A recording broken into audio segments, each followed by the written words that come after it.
My mom said, "It's too chaotic this year, let's skip you coming." I said okay. Then I saw a video on Facebook. My sister's ex and even the neighbors' teenagers. All at the table.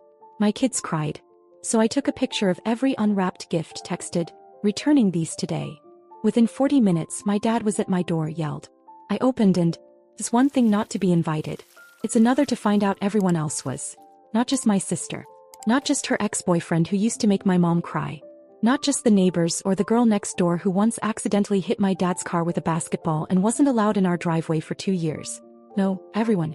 Except me. And my kids. That's what hit the hardest. My mom had called it too chaotic this year. She said maybe we'd skip it. Next year, she added, like it was some logistical adjustment. I said okay, and she hung up like she had just rescheduled a dentist appointment. My kids had already drawn birthday cards. My daughter made a paper crown with Queen Grandma written in glitter glue. My son picked out slippers with built-in foot massagers. They were excited. They always are. They love my parents more than they should, considering how little they get back. My parents tolerate them. That's the best word for it. Polite smiles, quick visits, never overnight. They still haven't forgiven me for being a single mom, even though I didn't leave him. He left me. He lives out of state now but calls the kids every single night. Pays for their health insurance. Sends gifts, asks about their day. He doesn't speak to me much, but he never disappears on them. And yet somehow in my mom's eyes that makes me the failure. I thought this year would be different. I'd been planning her birthday gift since March. It was a set of gold jewelry, necklace, bracelet, earrings. $7,800. I skipped everything for it. Coffee shops, clothes, dinners out. I clipped coupons like it was my job. I wore the same boots with a hole in the sole through April. But I didn't touch a single dollar from the kids' fund. They had what they needed.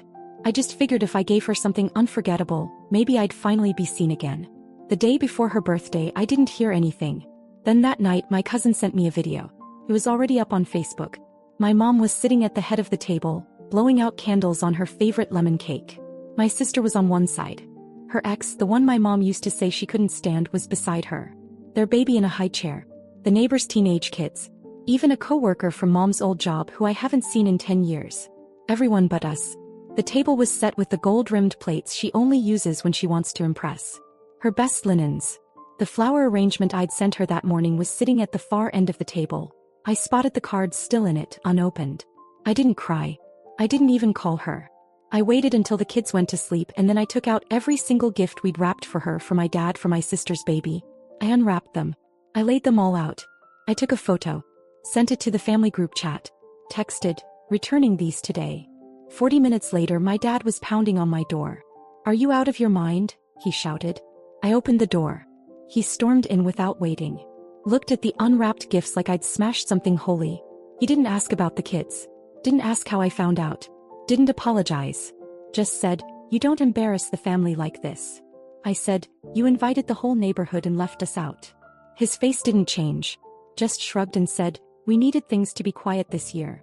With your sister visiting." Then he walked out. No explanation. No defense. Nothing for the grandkids watching from the stairs. The next morning I drove to the jeweler and gave them back the gold set. I didn't even ask for the full refund. Told them to restock it. Something in me shut off that night. And it's not coming back.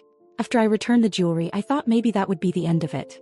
Maybe they'd just ice me out like usual, pretend I overreacted, move on like nothing happened. But that's not what happened. It started with silence. No calls. No texts. Not even from my sister. And then 2 days later my mom posted a photo on Facebook. Her and my sister, arms around each other on the porch holding coffee mugs like it was some perfect morning in a perfect world. Caption said, "So grateful to have my baby home for a while." That caught my attention. My sister lives on the other side of the country. Supposedly. Has some high-profile job in tech marketing or real estate or consulting. The story changes every time my parents brag about her. She's always in glossy airports or minimalist apartments with candles burning in the background. But in the photo she was wearing the same hoodie I saw her wear in the birthday video. Hair pulled back. No makeup. Tired. I didn't think too much about it until I got a call from Aunt Lila. She never calls unless someone's dying or drunk. She asked if I knew that my sister had been at my parents' house for over a month. Said she saw her at the grocery store a few towns over, using WIC vouchers. I didn't say anything. A week later it got confirmed.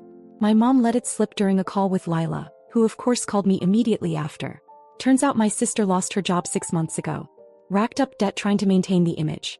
Sold her furniture before she flew home, and showed up with 2 suitcases and a very different story. My parents didn't tell anyone. They wanted it to look like she was just visiting. Still golden. Still successful. But now she's been living there. In the room that used to be mine. They're covering her car insurance. Paying her phone bill. Pretending like it's temporary. Meanwhile, I was still hearing nothing from them. No apologies. No explanation. That weekend I got a message from my dad. Short. Said, "Can we talk?" I didn't answer. 3 hours later, another one. This time from my mom. "Your sister's going through something. It's been very hard on all of us. We need to talk." I stared at that message for a long time. Not a word about what they did to my kids. Not a word about the dinner, the gifts, the screaming on my porch. Just a request. I ignored it. 3 days later, my sister texted me. Said she wanted to clear the air. I asked, "Why now?" She replied, "They think you might be willing to help." There was. Not sorry. Just desperate. I didn't answer my sister's text right away. I waited 2 days. Let her sit with it. She sent a follow-up. A voice note which I didn't open. Then another message. "I didn't know they weren't inviting you." I swear. I didn't believe her. Maybe she didn't know at first. But she definitely knew once the food was being passed around the table and my kids weren't there. She knew when my chair sat empty. Still, I replied, "What is it that they want?" She wrote back, "I think they want you to help me. Financially." Just like that. No easing into it. No pretending they wanted to fix things. I almost laughed. They wanted money. From the daughter they told to stay away. From the daughter whose kids weren't even good enough to sit at the table. I didn't reply. Instead, I texted my mom and said we could talk. In person. She replied with, "Oh, thank God. Your dad and I were hoping we could all move past this." She said they'd be over that weekend. I told her I'd cook. When they showed up, my mom brought a pie. My dad brought nothing but his usual self-righteousness. They walked in like nothing happened. Said hi to the kids. My daughter clung to me. My son didn't look up from his tablet. We sat down. I served lunch. We made small talk. Then my mom sighed and said, "You know your sister's situation. She's been having a rough time. It's not her fault the company downsized. We were hoping you could, maybe just help her get back on her feet." I nodded like I was considering it. Like I was feeling charitable. Then I said, "Sure. I'll help her find a job." She blinked. "Well, yes. But we meant maybe something more immediate. Like rent. Groceries. Or maybe something to help her get her car back in shape." I smiled. Helping her find a job is immediate. My dad cut in, voice clipped. "She's not used to working that kind of job. She needs something that matches her background." I said, "She can match whatever she's got left." They went quiet for a while.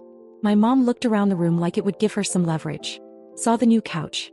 The updated kitchen tiles. All paid for with my money. My work. My choices. Then she said it. "If you're going to be like this, we'll just have to get by without your help." I stood up. Took her pie. Set it gently in the trash. "Hey," I said. They left without another word. That night I emailed a friend who works in staffing. Told her I had a candidate with a college degree and some gaps in employment. Asked if she had anything. Customer service, admin, reception, retail. Didn't matter.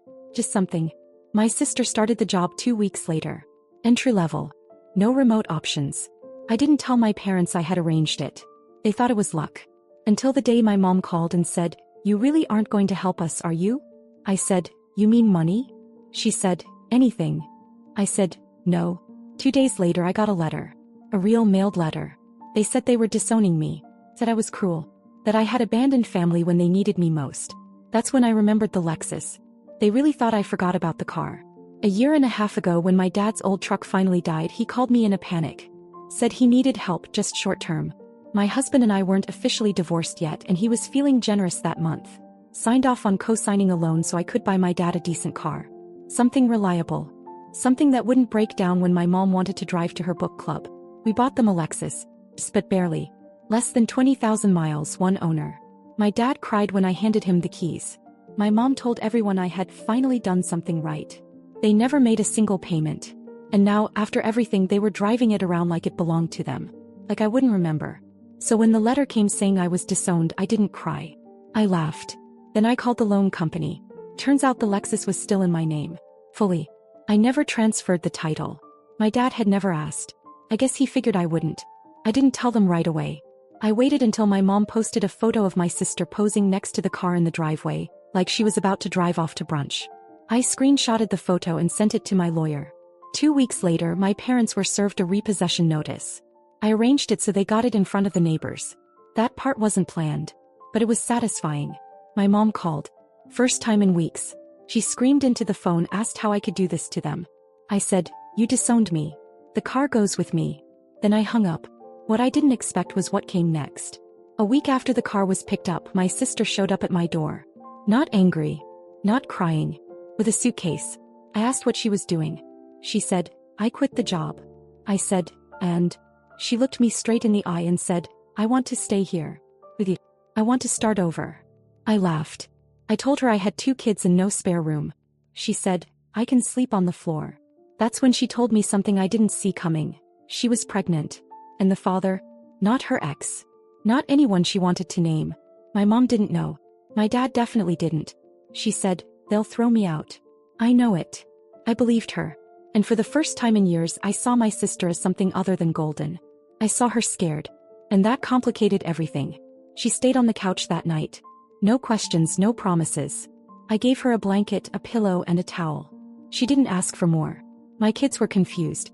My daughter whispered, "Why is Auntie sleeping in the living room?" I just said she needed a place to rest. By the 3rd night, she was helping with homework and unloading the dishwasher. Not because I asked, she just did it. She didn't talk much, and when she did, it was mostly small things. Cravings, back pain, regrets. I didn't ask who the father was again. I didn't care. Then the show started. It began with my parents posting old photos of her from better days. Then came the long self-pitying posts. How they were grieving a daughter who turned away from them, and praying for healing in our broken family. They wrote like they were victims of a natural disaster. My mom even said something about how they had nothing left but each other. The best part? She included the Lexus in the list of what they'd lost. They started calling relatives, friends, even people from church. Spinning stories about me, how I'd changed, how I was influenced by bitterness. My aunt called and asked why I'd stolen the car. I sent her the title paperwork. Silence after that. But then the doorbell rang. It was my mom.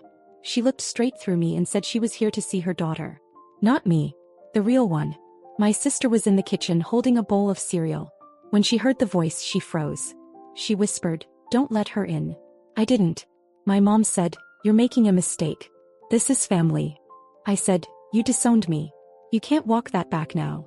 She left. The next day, my sister got a call. My dad, angry, said she betrayed them. Said she was ungrateful. Said she needed to come home, that they'd forgive her if she fixed things with me.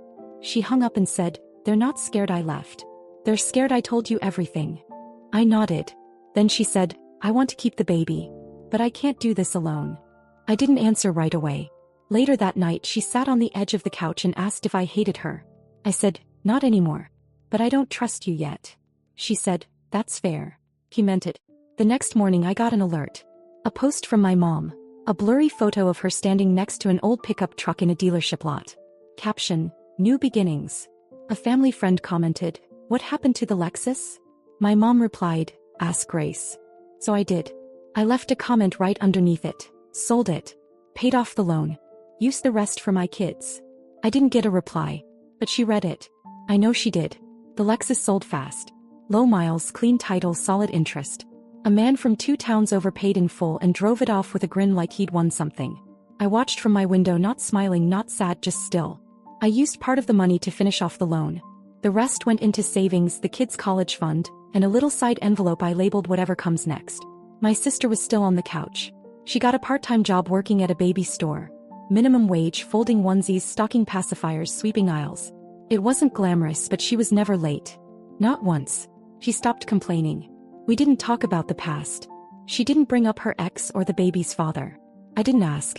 We made it through meals and errands and quiet evenings with kids' shows playing too loud. For the first time in years, our silence wasn't cruel. It was mutual. Then my parents started showing up in places they knew I might be. At the kids' soccer field. At the same grocery store. Never said anything. Just made sure I saw them. And then the messages started again. Not to me. To the kids. Birthday cards started arriving again with gift cards inside. A doll for my daughter. A science kit for my son. Signed, "Love Grandma and Grandpa." No return address. No note to me. My son asked if we could visit them. I said, we'll see. Then came the worst one. A letter, typed, from my mom. Said she was sorry for how things turned out. Not for what they did. Not for lying. Just for the outcome. And then came the kicker, they wanted to meet. Said they wanted to clear the air, start over, and that they missed their family. My sister read it. She handed it back and said, they think I'm your ticket. I nodded. But I'm not going backward. So I wrote one final letter. I didn't curse. I didn't accuse. I said this. I'm glad you love your version of family. I'm building mine. But it won't include people who only see my children as footnotes. You can explain that however you want. I'm not going to explain myself anymore. And then I blocked them. Phone. Social media. Everything. That night my daughter climbed into my lap and said, Grandma forgot about us, didn't she? I said, no. She just didn't know how to treat you right. She nodded. Like she understood more than she should have. We never saw the pickup truck. My mom stopped posting pictures. My dad apparently told people I ruined their life. But something changed because people stopped believing them. Relatives started reaching out. Quietly. Saying they were sorry. That they didn't know everything. That they should have asked. I didn't want their sympathy. I just wanted peace. And that's exactly what I kept. No more doorbells. No more begging. No more performances. Just me, my kids, my sister, and a different kind of family. One that isn't built on shame. But one we built ourselves. It's been 2 weeks since I cut them off for good. I really thought that would be the end of it. I imagined peace, some quiet evenings, a routine. Nothing dramatic. But then last Wednesday I got a knock on the door around 9 p.m. It wasn't my parents. It was the wife of the man who bought the Lexus. She looked confused. Said she didn't mean to bother me but wanted to ask some questions. Apparently, a week after he drove it home he started getting notes on his windshield. At work, at the grocery store, even at his kids' school pickup. Things like, you don't deserve that car. That's not yours. This was a gift and you stole it. All unsigned. She asked me if anyone in my life might have a problem with the car being sold. I said, yes. But I don't think it'll happen again. He believed me. Then 2 days ago my sister got a call from an old friend. Someone she hadn't talked to in a year. Apparently our mom's been telling people she was lured away by me. That she was pregnant with some stranger's baby. And that I was manipulating her for revenge.